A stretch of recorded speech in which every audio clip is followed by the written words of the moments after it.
జగన్మోహన్ రెడ్డి గారు అమరావతి విషయంలో తన స్టాండు చెప్పకనే చెప్పేశారండి. ఈసారి నేను గనక వస్తే అమరావతిని ఎత్తేస్తామని నోటితో కాకుండా చేతలతో చెప్పేశాడు. ఇప్పుడు మనం ఆ విషయం అయితే పూర్తిగా తెలుసుకుందాం. ఆంధ్రప్రదేశ్ రాష్ట్రానికైతే లక్షలాది మందికి ఉద్యోగాలు తీసుకురావడం కోసం, ప్రైవేటు ఉద్యోగాల కోసమైనా సరే కూటమి ప్రభుత్వం అయితే విపరీతంగా ప్రయత్నం చేస్తా ఉందన్న సంగతి మనందరికీ తెలిసిందే.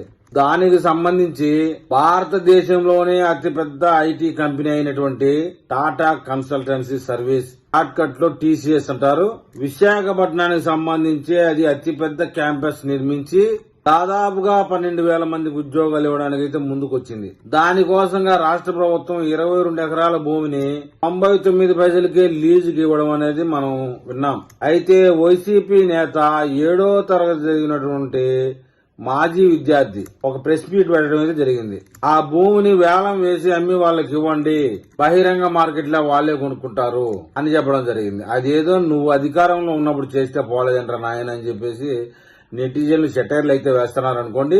విశాఖపట్నంలో ఐటీ అడుగుపెట్టింది మన వైఎస్ రాజశేఖర రెడ్డి పుణ్యమా అని చెప్తా ఉన్నారు వైసీపీ పేటీఎం బ్యాచ్. ఇలాంటి వ్యాఖ్యలు చేయడానికైతే వైసీపీ పేటీఎం బ్యాచ్ కి బుద్ధి, జ్ఞానం, లజ్జ, సిగ్గు ఏమి ఉండక్కర్లే. ఏదైనా మా వాడు తెచ్చాడంటే వినాల్సిందే. రాజకీయాలు భ్రష్టు పెట్టిపోయాయనడానికి వైసీపీ పార్టీ పుట్టుకే మొదలు. విశాఖపట్నానికి ఐటీ కంపెనీలు వైఎస్ రాజశేఖర రెడ్డి తెచ్చారన్నది ఒక హాస్యాస్పదం. నవ్వుకొని వదిలేస్తే సరిపోయి. సరే, రాజశేఖర రెడ్డి ఐటీ తెచ్చాడు, చనిపోయాడు, పైకి వెళ్ళాడు, పాపం అతన్ని వదిలేద్దాం. జగన్మోహన్ రెడ్డి ఏమి తెచ్చాడు విశాఖపట్నానికి? రుషికొండ మీద రుషికొండ ప్యాలెస్ తీసుకురావడం మనకు తెలిసిందే. సిగ్గు లేకుండా ఆ ప్యాలెస్ మందని చెప్పుకుంటున్నారు. దానివల్ల ఒక ఉద్యోగం గాని, ₹1 పన్ను గాని గవర్నమెంట్ కి ఆదాయం లేదు. ఆంధ్రప్రదేశ్ కు సంబంధించి 2019 నుంచి 2024 వరకు ఐటీ ఎక్స్పోర్ట్ ఎంత జరిగిందనే విషయమై మన బొత్స సత్యనారాయణ గారిని ఒకవేళ సపోజ్ విలేకరు ఎవరైనా లెక్కలు అడిగితే గనక అర్థమైపోద్ది వైఎస్ రాజశేఖర రెడ్డి చేసినటువంటి ఐటీ కంపెనీలు ఎన్ని అనే సంగతి. ఇక అదంతా వదిలేసి ఇప్పుడు టీసీఎస్ కి భూములు ఇచ్చిన వ్యవహారం విషయంలో వెంటనే కోర్టులో దావా వేయడం జరిగింది. ఇప్పుడు కూటమి ప్రభుత్వం భూములు ఎవరికి పడితే వాళ్ళకి దానాధర్మం చేస్తాంది. గతంలో మేమైతే ఆక్రమించుకొని సొంతంగా వాడుకునే వాళ్ళం. ఇప్పుడు ఇది చేసే దాన ధర్మాలు చూస్తే మళ్లీ మేము వచ్చినప్పుడు ఆక్రమించుకునే దానికి భూములు ఉంటాయా ఉండవా అనేటువంటి ఆదుర్దలం ఉందన్నట్టు కోర్టుకు పోయింది. జడ్జి గారు అయితే ఒక మాట అనడం జరిగింది. టీసీఎస్ అనేది బహుళ జాతి సంస్థ, జడ్జి గారికి తెలియకుండా పోయే సమస్యమే కాదు. బొత్స గారు 12,000 ఉద్యోగాలు వస్తా ఉంటే నీకేంది బాధ? అవ్వ పెట్టలేదు, అడక్క తినేది అన్నట్టు ఏదో ఒకటి మనం వాళ్ళకి ఏర్పాటు చేయకపోతే కంపెనీ ఎలా వస్తాయని అడిగారట. సమాధానం లేదు, నోరు మూసుకుని వెళ్ళిపోవడం జరిగింది. ఇక కొత్తగా విజయవాడకు సంబంధించి లూలు మాల్ వ్యవహారం సంబంధించి గవర్నర్ పేట బస్టాండ్ గతంలో ఎప్పుడో విజయవాడ పుట్టినప్పుడు వాడింది. అది ప్రస్తుతానికైతే ఖాళీగా ఉంది. బస్సులు, చెడిపోయిన బస్సులు లేదా పార్కింగ్ బస్సులు చేయాలంటే ఉపయోగపడే స్థలం అది. దానికి సంబంధించినటువంటి భూమిలో ఒక 5 ఎకరాల భూమి అయినా లూలు మాల్ కి లీజుకి ఇవ్వడం అయితే జరిగింది ప్రభుత్వం. దాని వలన ఆర్టీసీ సంస్థకు కూడా ఆదాయం ఉంటుంది. ప్రత్యక్షంగా 2,000 మందికి ఉద్యోగాలు ఉంటాయి. దానివల్ల పరోక్షంగా ఒక 5-6 వేల మందికి ఉద్యోగాలు కూడా ఉంటాయి. మొత్తం మీద 7-8 వేల మంది ఉద్యోగాలు కల్పన జరుగుతుంది. అలా జాబ్స్ వస్తే కూటమి ప్రభుత్వానికి మంచి పేరు వస్తుందని కుళ్ళుకొని వస్తున్నారు. దానికి సంబంధించి ప్రభుత్వం అయితే పెద్ద ఎత్తున లంచాలు తీసుకుని భూములన్నీ ఇచ్చేస్తా ఉందని చెప్పేసి అడ్డగోలుగా మాటలు. లంచం ఇచ్చింది లేదు, తీసుకునింది లేదు, దాని నిరూపణ లేదు. వైసీపీ ప్రభుత్వంలో లాగా పాలిటెక్నిక్ కాలేజీని బ్యాంకులో తాకట్టు పెట్టిన రకమేమి కాదు కూటమి ప్రభుత్వం. ఇంకో చెప్పాలంటే ఐటీఐ కాలేజీని కూడా బ్యాంకులో తాకట్టు పెట్టారట మహానుభావులు. వెలగపూడి సచివాలయాన్ని కూడా తాకట్టు పెట్టినటువంటి మూర్ఖులు.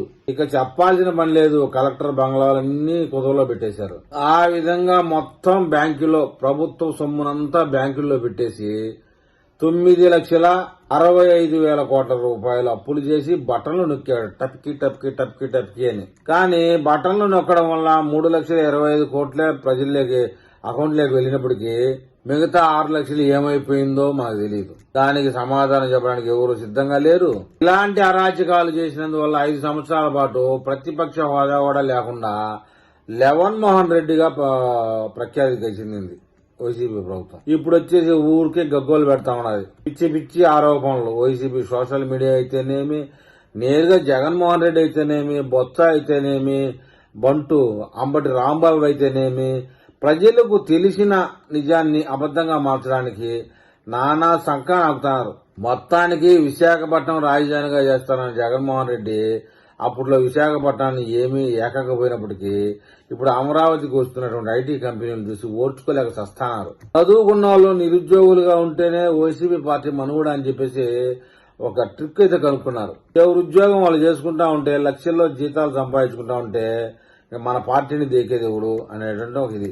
రాబోయే రోజుల్లో ఇటు పిలిస్తే ఊరికే రావడానికి ఐటీలో పనిచేసే ఉద్యోగులు ఎవరు రారు.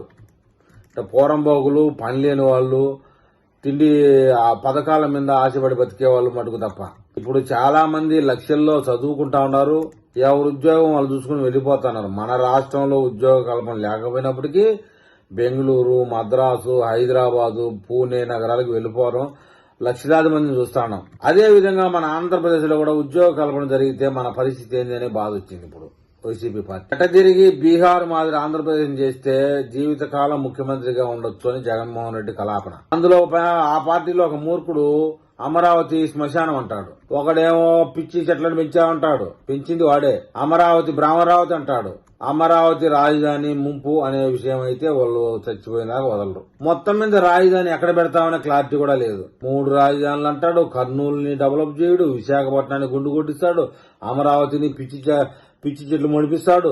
మొత్తానికైతే ప్రజల్ని అయోమయంలో చేస్తారు. ప్రస్తుతానికి అమరావతి రాజధానిలో బాగా అభివృద్ధి చెందుతోంది. మేము అధికారంలోకి వచ్చినా కూడా ఈ అమరావతి రాజధాని కొనసాగిస్తామనే కోత ఒకడు కూడు.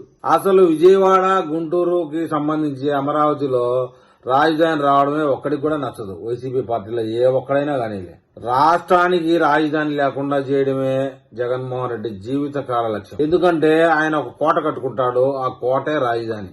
అదే రాజధానిగా పరిగణించాల. ఎవరికన్నా 10 మందికి ఉద్యోగాలు వచ్చి కలకల 10 కుటుంబాలు ఉంటే మటుకు ఓరవలేడు మన జగన్మోహన్ రెడ్డి గారు. కావాలంటే చెప్పు 5,000 పెట్టి వాలంటీర్లను పెడతాను, ఇంకా బ్రాంచ్ షాపుల కాడ జీతకాలు ఇస్తాను తక్కువ జీతానికి, ఇంకా ఇలాంటి చికెన్ అంగళ్ళు, చేపల అంగళ్ళు పెట్టుకునేదానికి బాగా ప్రోత్సాహం ఇస్తానని చెప్తారు. మొత్తం మీద ఈ వాలంటీర్లు అనేవాళ్ళు 3 లక్షల మంది జీవితాలు సంకనాగిపోయినాయి. ఇప్పుడు కూలి పనులకు పోతున్నారు, మట్టి పనికి, బిల్డింగ్ వర్కింగ్ కి పోతా ఉండడం మనం కూడా చూస్తానే ఉన్నాం. అటు ఉద్యోగానికి పనికిరారు, వాలంటరీ ఉద్యోగం కంటిన్యూ అవడం లేదు. మళ్లీ వైసీపీ ప్రభుత్వం వస్తే ఉన్న వాలంటరీ ఉద్యోగాలు ఇస్తారంటే వాలంటీర్ల వల్లే మేము ఓడిపోయామనేది అడ్డగోలు కూతలకు వస్తా ఉన్నారు. ఇక ఈ వాలంటీర్లు అయితే ఎవరైతే ఉన్నారో ఇంకొక 5 ఏళ్లు పోతే వాళ్ళకి వృద్ధాప్య పింఛన్ వస్తుంది 4,000 రూపాయలు. ఆ కాలానికి 5,000 రూపాయలైనా అవుతుంది వృద్ధాప్య పింఛన్. వాలంటీర్ ఉద్యోగం ఎందుకురా, వృద్ధాప్య పింఛన్ మిన్నా అనే కామెంట్ చేయాల్సి వస్తుంది. రాబోయే రోజుల్లో వైసీపీ నేతలు అమరావతి గురించి స్పష్టమైన ప్రకటన చేయాలని చెప్పేసి, జనాలైతే ఎక్కడెక్కడ నిలదీయాలని చెప్పేసి, అమరావతి విషయంలో క్లారిటీ లేకుండా జనంలోకి సిగ్గు లేకుండా రావడం ఏంటని చెప్పేసి ప్రజలైతే ఆలోచన చేస్తా ఉన్నారు. మీరు అధికారంలోకి వస్తే కనుక రాజధాని ఏది అని ప్రశ్నించడానికి సిద్ధంగా ఉన్నారు. అప్పుడు మీరు సిద్ధం కాదురా నాయన, ఇప్పుడు మా మాటకు జవాబు చెప్పడానికి సిద్ధంగా ఉండండి అని మాట్లాడడానికి కూడా ప్రజలు సిద్ధంగా చైతన్యవంతులుగా ఉన్నారు. ప్రతిసారి జగన్మోహన్ రెడ్డి వస్తాడు, ఎవరో కొంతమందిని చంపుతాడు, కొంతమందిని ఏదో చేసిపోతాడు, కానీ అమరావతి విషయంలో స్పష్టమైన వైఖరిచ్చినట్లేదు.